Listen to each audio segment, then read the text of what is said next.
Hello नमस्कार दोस्तों, मैं ओम प्रकाश आपका हार्दिक स्वागत करता हूं आपके अपने YouTube channel study with OP पे। दोस्तों, यदि आप हमारे चैनल पे पहली बार आ रहे हैं तो प्लीज़ चैनल को सब्सक्राइब करें और पास में जो बेल आइकन आपको दिखाई दे रहा है उसको प्रेस कर लें ताकि हमारे आगे आने वाले वीडियोज़ या लाइव टेस्ट है उनका नोटिफिकेशन आप तक पहुँचता रहे। तो दोस्तों, चैनल को ज़रूर सब्सक्राइब करें और वीडियो और चैनल को ज़्यादा से ज़्यादा शेयर करें ताकि सभी स्टूडेंट्स चैनल से जुड़ सकें।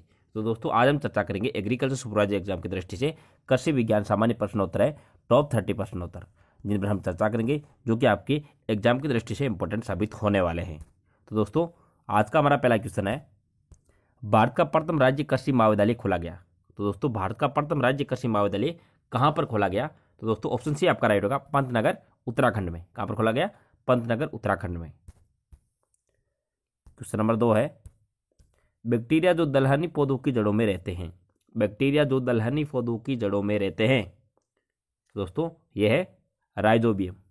कौन से? राइजोबियम है जो कि दलहनी पौधों की जड़ों में रहते हैं।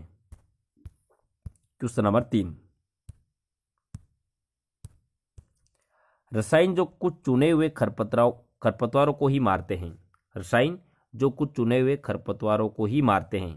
तो दोस्तों यह है सिलेक्टिव हर्बिसाइड। सिलेक्टिव हर्बिसाइड रसायन है जो कुछ चुने हुए खरपतवारों को ही मारते हैं। क्वेश्चन नंबर 4, कौन सी संस्थान किसानों की सहकारी संस्था है? तो दोस्तों, इनमें से कौन सी संस्थान है जो कि किसानों की सहकारी संस्था है? तो दोस्तों यह है इप्को। कौन सी है? इप्को है, IFFCO, जो कि किसानों की सहकारी संस्था है। क्वेश्चन नंबर 5, एक वर्ग किलोमीटर में कितने हेक्टेयर होता है? बहुत ही अच्छा क्वेश्चन है दोस्तों। एक वर्ग किलोमीटर में कितने हेक्टेयर होता है? तो दोस्तों इसका ऑप्शन सी आपका राइट होगा, 100 हेक्टेयर। कितने हेक्टेयर होते हैं? एक वर्ग किलोमीटर में 100 हेक्टेयर होते हैं। क्वेश्चन नंबर 6, मृदा क्षरण रोकने के लिए किस फसल का प्रयोग करना चाहिए? तो दोस्तों, मृदा क्षरण रोकने के लिए बीन मतलब फलीदार फसल का प्रयोग करना चाहिए। ऑप्शन ए आपका राइट होगा। क्वेश्चन नंबर 7, किस खाद में पौधों के लिए आवश्यक लगभग सभी पोषक उपलब्ध होते हैं? तो दोस्तों, कौन सी खाद में पौधों के लिए आवश्यक लगभग सभी पोषक तत्व होते हैं? तो दोस्तों ये होते हैं गोबर खाद में। कौन सी खाद में? गोबर खाद होती है, उसमें पौधों के लिए सभी आवश्यक पोषक तत्व उपलब्ध होते हैं। क्वेश्चन नंबर 8, किस फसल की प्रतिदिन जल मांग सर्वाधिक है? किस फसल की प्रतिदिन जल मांग सर्वाधिक है? तो ये है दोस्तों धान की। ऑप्शन ए आपका राइट होगा। क्वेश्चन नंबर 9, बाजरा की चरी एवं नेपियर घास में कौन सा विष पाया जाता है? बाजरा की चरी एवं नेपियर घास में कौन सा विष पाया जाता है? ऑक्सलेट। कौन सा विष पाया जाता है? ऑक्सलेट विष पाया जाता है बाजरा की चरी एवं नेपियर घास में। क्वेश्चन नंबर 10, कृषि विकास के क्षेत्र में सन 1970 में किस वैज्ञानिक को नोबेल शांति पुरस्कार घोषित किया गया था? कृषि विकास के क्षेत्र में सन 1970 में किस वैज्ञानिक को नोबेल शांति पुरस्कार घोषित किया गया था? डॉक्टर नॉर्मन बोरलॉग को। किसको? डॉक्टर नॉर्मन बोरलॉग को 1970 में कृषि विकास के क्षेत्र में नोबेल शांति पुरस्कार से नवाजा गया था। ऑप्शन ए आपका राइट होगा। क्वेश्चन नंबर 11, हरित बाली रोग किस फसल से संबंधित है? हरित बाली रोग है, ये किस फसल से संबंधित है? तो ये है दोस्तों बाजरा से। ऑप्शन सी आपका राइट होगा। हरित बाली रोग है, ये बाजरा से संबंधित है। क्वेश्चन नंबर 12, किस उर्वरक में अधिक नाइट्रोजन पाई जाती है? तो दोस्तों किस उर्वरक में अधिक नाइट्रोजन पाई जाती है? तो दोस्तों अमोनियम सल्फेट नाइट्रेट में। अमोनियम सल्फेट नाइट्रेट में अधिक नाइट्रोजन पाई जाती है। ऑप्शन ए आपका राइट होगा। क्वेश्चन नंबर 13, रेशम कीट किस पौधे पर निवास करता है? तो दोस्तों रेशम कीट है, ये कौन से पौधे पर निवास करता है? तो दोस्तों ऑप्शन डी आपका राइट होगा, शहतूत। मलबरी पौधा होता है शहतूत का, उस पर रेशम कीट पाले जाते हैं या उस पर निवास करते हैं। क्वेश्चन नंबर 14, ग्रामीण बैंक किसे ऋण प्रदान करता है? तो दोस्तों ग्रामीण बैंक है, ये किसे ऋण प्रदान करता है? तो सीमांत किसान, कृषि श्रमिक, लघु उद्योग, उपयुक्त सभी को ग्रामीण बैंक ऋण प्रदान करता है। क्वेश्चन नंबर 15, ऑपरेशन फ्लड किससे संबंधित है? तो दोस्तों ऑपरेशन फ्लड है, ये किससे संबंधित है? तो ये है दोस्तों दुग्ध विकास से। किससे संबंधित है? दुग्ध विकास में संबंधित है ऑपरेशन फ्लड। क्वेश्चन नंबर 16, इनमें से कौन सा असंगत है?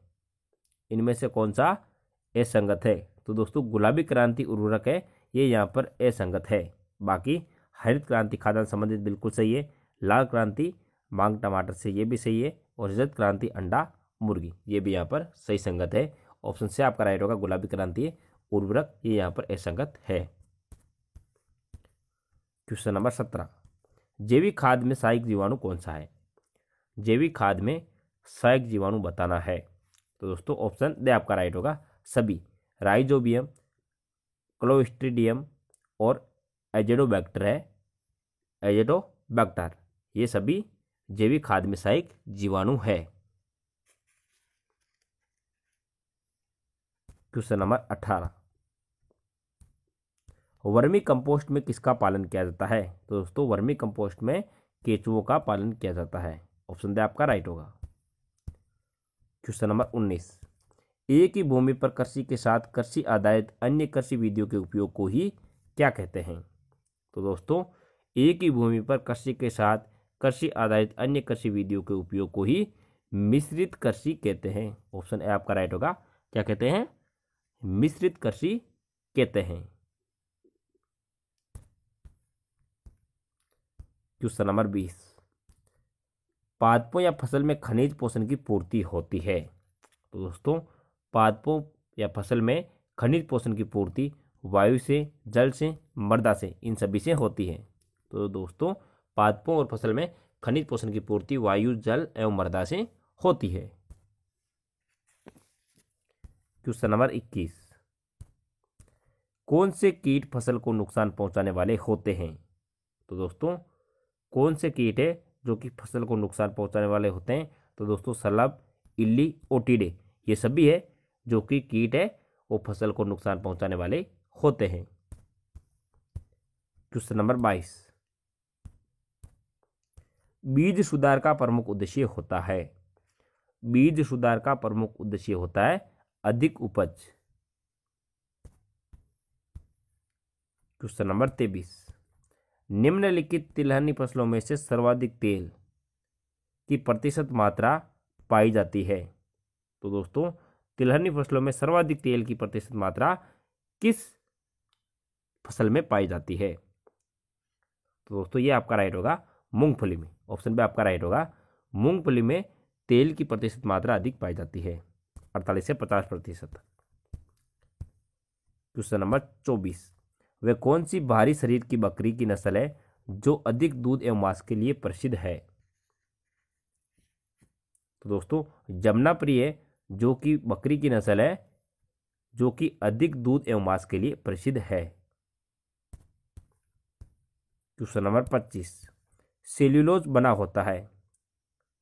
सेल्यूलोज बना होता है, तो ये बना होता है दोस्तों ग्लूकोज का। किसका? ग्लूकोज का।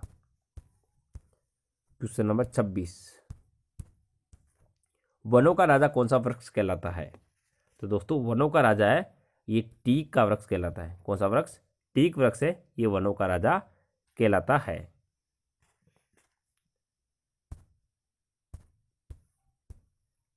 क्वेश्चन नंबर 27, भारत में सबसे अधिक मिट्टी कौन सी पाई जाती है?